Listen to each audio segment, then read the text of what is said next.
Imagina um hospital onde os médicos tratam milhares de pacientes todos os dias. Eles lidam com doenças raras, enfrentam epidemias complexas, tomam aquelas decisões super difíceis na emergência, sabe? Aham, aquela pressão constante. Exato. E, bom, de vez em quando eles cometem erros fatais. Mas assim que o erro acontece, o hospital inteiro simplesmente reseta. Volta pro começo. Isso, o dia começa de novo. E o detalhe mais bizarro dessa história toda: nenhum desses médicos e nenhum desses pacientes, aliás, existe de verdade no mundo físico. É tudo código, né? Tudo código. Bem-vindos a mais uma imersão profunda. Hoje a nossa missão é justamente separar a ficção científica, aquela ideia clássica de robôs brilhantes substituindo os médicos de carne e osso, da realidade prática. Que é bem mais confuso e fascinante, com certeza. Totalmente. Uma realidade que já está transformando o sistema de saúde de verdade. E olha, é um momento crucial para colocarmos uma lupa nesse assunto, porque a promessa tecnológica de integrar a inteligência artificial na medicina tem um potencial absurdo. Uhum. Algo que pode, redefinir a nossa expectativa de vida. Mas essa mesma promessa esbarra num muro de desafios humanos, éticos e sistêmicos incrivelmente complexos. Não é um passe de mágica, né? Exato. Não dá para simplesmente instalar um software novo e esperar que a medicina mude da noite para o dia. Para quem nos acompanha hoje, vale ressaltar que os materiais que baseiam a nossa análise incluem artigos bem recentes sobre inovações na saúde. Tem relatórios de implementação hospitalar também. Sim, e dados super extensos sobre como a IA está sendo usada no treinamento médico e, bom, na linha de frente dos diagnósticos. A nossa ideia aqui não é ficar na superfície. A gente quer entender as engrenagens dessa mudança. Aceito. E lendo essa pesquisa, aquela imagem inicial que eu descrevi me deixou, completamente paralisada. Uma das iniciativas detalhadas é a criação do que os pesquisadores da Universidade de Tsinghua chamam de Hospital Agent. Ah, o hospital virtual. Isso. Deixa eu ver se eu entendi a mecânica da coisa. A gente está falando de um ambiente puramente virtual, povoado por pacientes simulados e agentes de IA que conversam entre si. Aham. Tipo num videogame muito avançado. A analogia com o jogo ajuda bastante a visualizar, mas o nível de complexidade é, exponencialmente maior. Tá, como assim? O que os pesquisadores criaram foi um ecossistema autônomo. Nesse hospital virtual, diferentes agentes de IA assumem papéis muito específicos. Cada um tem uma profissão? Exato. Um agente atua como o médico focado no diagnóstico.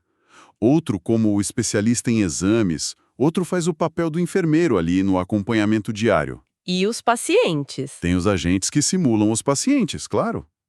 Cada um com um histórico de sintomas e reações fisiológicas baseadas em literatura médica real. Nossa! Eles interagem, eles debatem os casos e chegam a conclusões clínicas. Mas o objetivo não é curar pacientes virtuais por diversão, sabe? Lógico. É criar um campo de provas real. Um lugar para refinar os próprios modelos de inteligência artificial antes que eles cheguem perto de um hospital de verdade. E, mais importante ainda, treinar estudantes de medicina humanos interagindo com essas simulações. Lendo os relatórios sobre como os estudantes interagem com isso, a melhor forma que eu encontrei de processar a ideia foi pensar na aviação. Como um simulador de voo. Porque um piloto comercial não entra na cabine de um jato com, 200 passageiros no primeiro dia dele. Com certeza não. Ele passa por simulações exaustivas, onde enfrenta falhas de motor, tempestades e aprende a lidar com o pior cenário possível num ambiente onde o erro não custa vidas. É um ambiente seguro para falhar. Exato. O Agent Hospital me parece fazer isso pela medicina. Permite que um médico em formação enfrente numa tarde só uma variedade de crises respiratórias que ele talvez levasse uns 5 anos para encontrar no pronto-socorro. Verdade. Ele pode errar o diagnóstico de forma catastrófica, ver o paciente virtual piorar, entender onde o raciocínio falhou, apertar um botão e simplesmente tentar de novo. O que é fascinante aqui é justamente a distorção do tempo que essa tecnologia permite. Sabe? Como assim, distorção do tempo? A curva de aprendizado na medicina sempre foi baseada em anos e anos de residência, no volume de pacientes que cruzam a porta do hospital dia após dia. É uma coisa que leva tempo, né? É um processo orgânico, porém muito lento. Já no ambiente virtual gerado pela IA, um modelo ou até um estudante humano pode processar dezenas de milhares de casos em questão de dias. Uau, isso acelera muito. Acelera de forma absurda. Mas olha, o impacto dessa tecnologia não se resume só a simulações de treinamento lá no laboratório. Tem aplicação prática. Sim, quando olhamos para os dados da linha de frente atual, porque já está acontecendo nos hospitais hoje, a inteligência artificial encontrou o seu, digamos, habitat natural. Que é o diagnóstico por imagem, certo? Exatamente. O diagnóstico por imagem. As famosas tomografias computadorizadas, raio-x, ressonâncias, análise de patologia. Palheiro. Precisamente. Vamos pensar um pouco na rotina de um radiologista. Tá. Analisar uma tomografia computadorizada não é olhar para uma foto simples. O médico investiga dezenas, às vezes centenas de fatias de uma imagem transversal do corpo. É muita informação visual. Muita. E ele está procurando por anomalias microscópicas. Uma sombra muito sutil no pulmão, uma alteração quase invisível ali na textura de um tecido celular. O que deve ser exaustivo? E esse é o ponto. O ser humano sofre de algo que é inevitável, a fadiga. Depois de um plantão de 12 horas focando a visão naquelas telas brilhantes, a capacidade de detectar um padrão microscópico cai drasticamente. A visão embaça, a atenção foge, natural. Exato. A IA, por outro lado, ela processa os dados no nível do pixel.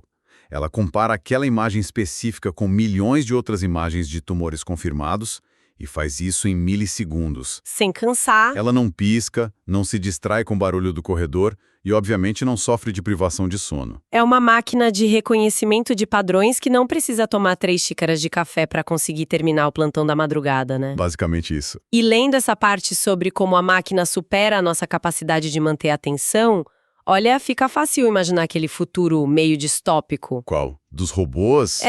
Aquele onde o conselho de administração de um hospital demite todos os radiologistas e coloca um servidor gigante piscando luzes no lugar deles para economizar. O clássico medo da substituição. Pois é, mas as nossas fontes mostram uma narrativa completamente oposta a isso, não é? Completamente oposta. O objetivo detalhado nos projetos de implementação não é criar um supermédico de elite para baratear a folha de pagamento das grandes clínicas de luxo. O foco é resolver um problema muito mais antigo, um problema geográfico. Sem dúvida. A literatura médica e os dados de implementação que a gente analisou são categóricos ao afirmar que a IA foi projetada para atuar como uma assistente. Para escalar o cuidado, né? Exato. Para escalar, não para substituir. O grande gargalo da saúde global hoje não é a falta de conhecimento médico no mundo. É onde esse conhecimento está. Isso. É a má distribuição dele. Os grandes especialistas, os melhores radiologistas, as equipes de patologia mais bem treinadas, todos eles tendem a se concentrar nos grandes centros urbanos. Nas capitais. Ficam todos no mesmo lugar. E se um paciente mora no interior profundo, numa área rural ou numa cidade pequenininha, o acesso a um diagnóstico de ponta é quase nulo. É aí que a IA entra. Como uma infraestrutura de distribuição. Perfeito. Ela, digamos, empacota o conhecimento de 1000 especialistas incríveis e coloca tudo isso no tablet do médico de uma clínica remota. Olha, tem um número nos relatórios da Ant-Health que me chamou muita atenção e que ilustra perfeitamente essa dinâmica. O dado demográfico? Esse mesmo. Os dados da plataforma mostram que mais de 55% dos usuários que interagem com os serviços digitais deles, serviços que usam IA para triagem de sintomas, vivem no que eles classificam como cidades de 3º ou 4º nível, ou em comunidades rurais. Mais da metade. É muita coisa. Sim, a gente está falando de populações que, historicamente, se encontrassem um caroço suspeito ou tivessem uma dor inexplicável, precisariam pegar um ônibus, viajar horas, quiçá dias, para chegar num hospital metropolitano. Tudo isso só para ouvir a opinião de um especialista. Exato. Se conectarmos isso ao panorama geral, a gente percebe que a tecnologia atua como uma ponte vital, sabe?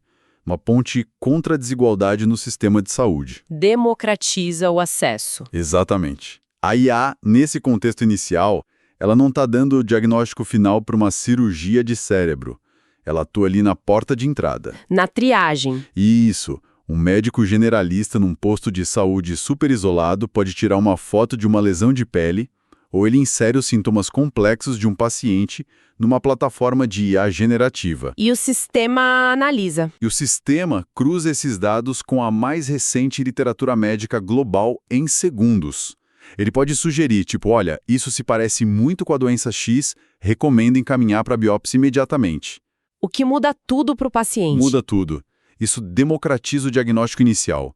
Garante que aquele paciente rural não perca, sei lá, os 6 meses cruciais onde a doença era tratável apenas porque não tinha um especialista por perto para acender o sinal de alerta. Certo, vamos destrinchar isso. Porque o conceito, assim, é belíssimo. É a promessa perfeita. Sim, temos a tecnologia que enxerga o que o olho humano não vê, temos a necessidade gritante das populações mais afastadas e o potencial real de escalar esse acesso. O roteiro de um final feliz, né? Exato.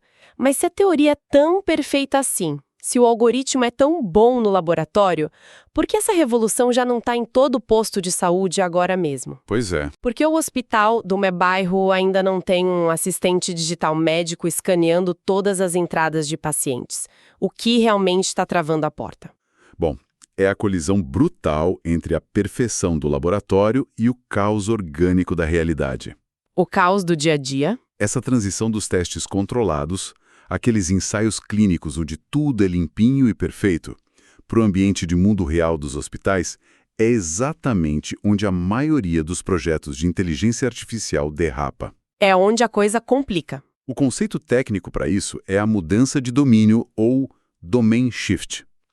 Nos laboratórios das grandes empresas de tecnologia, a IA é alimentada e treinada com bancos de dados altamente higienizados. Imagens perfeitas, né? Imagens lindíssimas, bem iluminadas, escaneadas nas melhores e mais modernas máquinas do mercado, com pacientes imóveis e históricos médicos digitais preenchidos sem um único erro de digitação. Basicamente um mundo utópico que não existe numa quarta-feira à noite de um pronto-socorro superlotado. Exatamente o oposto. Um hospital real é barulhento, é frenético e as informações chegam todas quebradas. E o equipamento também varia muito, né? Muito.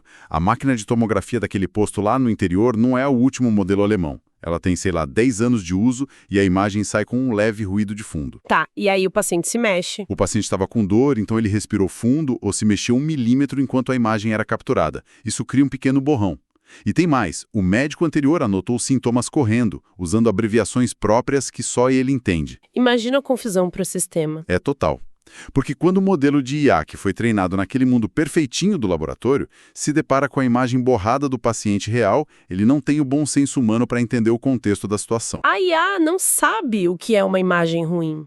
Perfeito, ela não sabe. Ela analisa o borrão com a mesma precisão matemática e frequentemente ela interpreta aquele ruído nos pixels como um problema gravíssimo. Ah, entendi. E é aí que os relatórios começam a mostrar uma queda brusca de desempenho na vida real.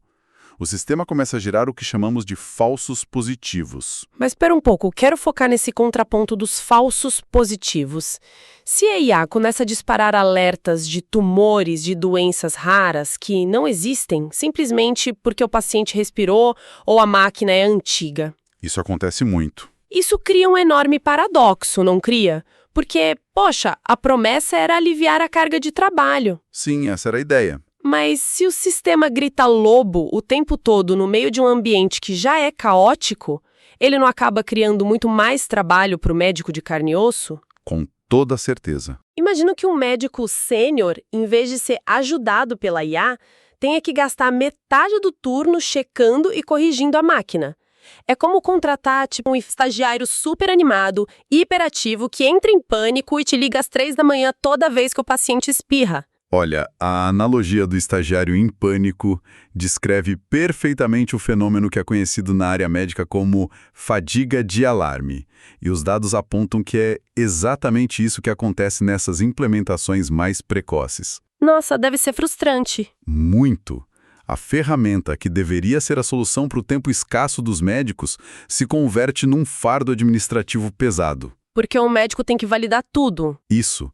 O médico experiente precisa parar tudo, abrir a ficha, olhar a imagem borrada e gastar um tempo precioso registrando no sistema: não, Isso não é um sinal de câncer, é apenas um artefato da máquina velha. Isso gera resistência da equipe, imagino. Resistência imediata.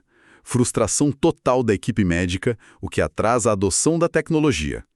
Esse gargalo é o grande motivo de a regulamentação ser tão lenta e cautelosa hoje em dia. Ninguém quer aprovar algo que atrapalhe. Exato.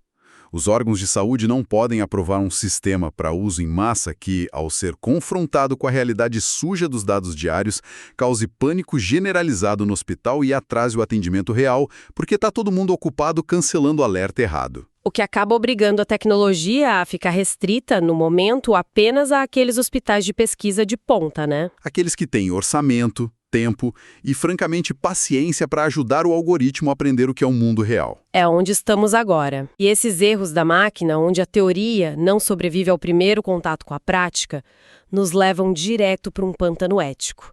É fascinante como toda discussão profunda sobre o futuro da tecnologia sempre, mas sempre, inevitavelmente volta para a natureza humana. É inevitável. As nossas fontes destacam 3 desafios humanos e sistêmicos colossais antes que a gente possa confiar de olhos fechados nessas máquinas. E o primeiro desses pilares, que aparece em quase todas as discussões de diretrizes médicas que analisamos, é a questão inegociável da privacidade e da soberania dos dados. Um ponto super delicado. Demais.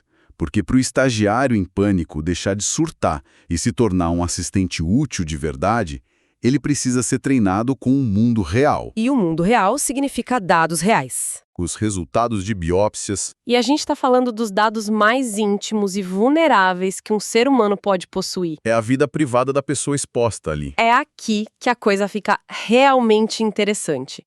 Porque um hospital não é uma rede social, né? Os administradores hospitalares têm a obrigação legal e moral também de proteger esses segredos. O sigilo médico é a base de tudo. Exato. E do outro lado da mesa, você tem as grandes empresas de tecnologia dizendo, olha, nos entregue o histórico de todos os seus pacientes na última década para que a gente possa ensinar nosso algoritmo a salvar vidas. O choque de interesses aí é brutal. É um impasse. Por mais que as empresas garantam que tudo é super criptografado, que os nomes são apagados, a gente sabe como funciona. Basta um vazamento de banco de dados ou uma engenharia reversa bem feita. E pronto, já era. Sim, o diagnóstico sigiloso de milhares de pessoas caindo ao meio público. A confiança na caixa preta dos algoritmos leva anos para ser construída, mas ela evapora em segundos com uma única manchete de vazamento. E os administradores estão super cientes desse risco reputacional e legal, o que atrasa muito o compartilhamento de dados que seria essencial para o avanço da tecnologia. Mas, avançando para o uso prático da ferramenta lá na ponta, as fontes revelam um segundo fator humano que me parece ainda mais doloroso, sabe? A exclusão digital. A famosa Digital Divide. E isso? Boa parte das inovações de IA na saúde exige que o paciente use um aplicativo, que responda a questionários numa interface inteligente ou que monitore seus sinais vitais por dispositivos conectados na internet. O que nos joga de frente para uma ironia trágica do design tecnológico moderno. Pois é. Isso levanta uma questão importante sobre a própria arquitetura do sistema de saúde atual. Pensa no perfil demográfico global. Ok. A população que mais consome recursos de saúde, que mais necessita de acompanhamento crônico constante e monitoramento precoce, são os idosos. É quem mais precisa do sistema. Exato. Pacientes na faixa dos 70, 80 anos, lidando com diabetes, hipertensão, problemas cardíacos. E qual é a população que tem mais dificuldade para navegar em menus ocultos de aplicativos móveis? A mesma. Que sofre para validar senhas de 2 fatores ou para entender o linguajar técnico de um chatbot de saúde. A mesma população. Existe um temor real, documentado nas fontes, de que, ao transferirmos a porta de entrada da saúde para plataformas digitais brilhantes, a gente acabe deixando eles de fora. Estejamos acidentalmente fechando a porta bem na cara daqueles que mais precisam entrar. É um perigo enorme. O avanço tecnológico corre o risco de criar um sistema de saúde de duas vias, onde o paciente mais jovem e fluente em tecnologia resolve seu problema rapidamente pelo celular, Enquanto o paciente idoso é deixado para trás, confuso e desamparado na recepção. e mesmo para o paciente jovem que consegue navegar no aplicativo numa boa, ou para o paciente que tem a sorte de ter sua imagem analisada num grande centro tecnológico, Ainda tem mais um obstáculo. tem a barreira final, a última linha de defesa, que é a responsabilidade. Ah, a questão legal. De quem é a culpa? Imagina o seguinte cenário que não é nada fictício, tá? Um modelo avançado de IA num hospital real analisa uma tomografia complexa e, processando os dados, sinaliza verde. Tudo limpo. Determina com alta confiança que não há sinais de um tumor maligno ali. O médico do plantão olha, confia na máquina, valida o laudo e o paciente é mandado para casa com um tapinha nas costas. Certo. 8 meses depois, o paciente retorna com dores e o cenário agora é inoperável. O tumor estava lá. A máquina simplesmente errou. Nossa. Ela não detectou a anomalia porque, estatisticamente, aquele formato específico não estava no banco de dados de treinamento dela. E aí a tragédia acontece. Nesse momento, quando o processo judicial chega e a vida de uma pessoa foi encurtada por um erro, a grande pergunta é: quem senta no banco dos réus? É uma pergunta pesadíssima. É o engenheiro de software que codificou a IA lá no Vale do Silício? Ou é a administração do hospital que decidiu comprar aquela licença de software para cortar custos? Ou, o que é mais provável que aconteça, é o médico que assinou o papel confiando cegamente no algoritmo? É um cenário aterrador e, infelizmente, cada vez mais possível. A resposta presente em todas as diretrizes avaliadas nas nossas fontes é uma só.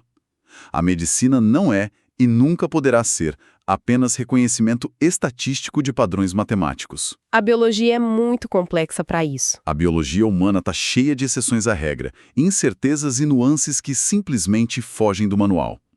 Por isso, a supervisão humana em qualquer decisão clínica de alto risco é descrita como inegociável. O humano tem que ter a palavra final. Sempre, com todo o peso ético, moral e legal que ela carrega. Deve ser sempre do profissional humano. A IA atua como um farol, sabe? Ela ilumina áreas suspeitas na neblina de dados, sugere caminhos, alerta sobre correlações que a gente não consegue enxergar rápido. Mas quem bate o martelo é o médico. O diagnóstico final é um ato médico, um ato de responsabilidade direta e pessoal. Não dá pra gente terceirizar a culpa para uma linha de código. Então, o que isso tudo significa? Sintetizando essa vasta paisagem de inovações e obstáculos que a gente explorou hoje. É muita informação. É. Fica claro que as fontes desenham um futuro de imenso potencial. A inteligência artificial já provou ser uma ferramenta brilhante para encurtar décadas de treinamento através de inovações impressionantes, como o Agent Hospital que a gente comentou. Com certeza. Ela é uma assistente incansável na linha de frente, dissecando pixels em tomografias com a precisão que a fadiga humana simplesmente não permite. E talvez o mais promissor é a infraestrutura invisível que pode finalmente levar um conhecimento médico de nível global lá para o vilarejo mais remoto. Atuando como aquela primeira linha de combate contra o isolamento geográfico. Exato. Mas a narrativa do passe de mágica morre na praia do mundo real. Os dados mostram que os obstáculos são muito espinhosos e profundos. O ambiente hospitalar caótico que derruba a precisão dos modelos. Gerando os falsos positivos e a fadiga de alarme, né? Isso, o dilema ético gigantesco da privacidade dos dados, a exclusão silenciosa e perigosa dos nossos usuários idosos e essa linha dura da responsabilidade médica. As ferramentas digitais não curam pacientes sozinhas. São só ferramentas. Elas são os novos instrumentos nas mãos de seres humanos que continuam tendo que lidar com outros seres humanos. A máquina nos ajuda a ver melhor, mas a interpretação e a decisão permanecem de forma teimosa e necessária, essencialmente humanas. E sabe, isso me faz pensar num cenário futuro bem provocativo que a gente pode deixar para quem acompanha a nossa análise de hoje ponderar. Qual seria? Se a gente olhar para onde isso tudo está caminhando, Se, daqui a umas 2 ou 3 décadas, a inteligência artificial conseguir assumir com perfeição e sem falsos positivos toda essa carga braçal de análise de sintomas, cruzamento de dados, avaliação de exames de imagem e sugestões de tratamento... Se ela fizer o trabalho sujo todo. Exato. Se a máquina absorver todo o conhecimento técnico, enciclopédico, será que o critério principal para formar ou contratar um bom médico vai deixar de ser a sua capacidade inumana de memorizar milhares de páginas de patologia? Interessante. Será que a qualificação essencial do médico do futuro passará a ser quase que exclusivamente a sua inteligência emocional? A empatia, o acolhimento, a capacidade de segurar a mão e se comunicar com um paciente no momento de extrema fragilidade? A parte que a máquina não faz. Exatamente. Talvez a ascensão das máquinas, paradoxalmente, obrigue a profissão médica a abandonar aquela postura fria de técnicos mecânicos do corpo para se tornar muito mais compassiva e profundamente humana do que nunca. Uau! Uma inversão de papéis espetacular e uma reflexão muito poderosa para fecharmos a nossa discussão, onde o processador lida com a matemática da doença para que o humano tenha finalmente tempo de cuidar da pessoa. É um longo caminho pela frente. Um longo caminho com muitos estagiários de IA em pânico pelo caminho até a gente chegar lá, mas um caminho que parece não ter mais volta. Muito obrigada a quem dedicou seu tempo para nos acompanhar em mais esta imersão profunda nas evidências e nos dados que estão moldando o nosso futuro.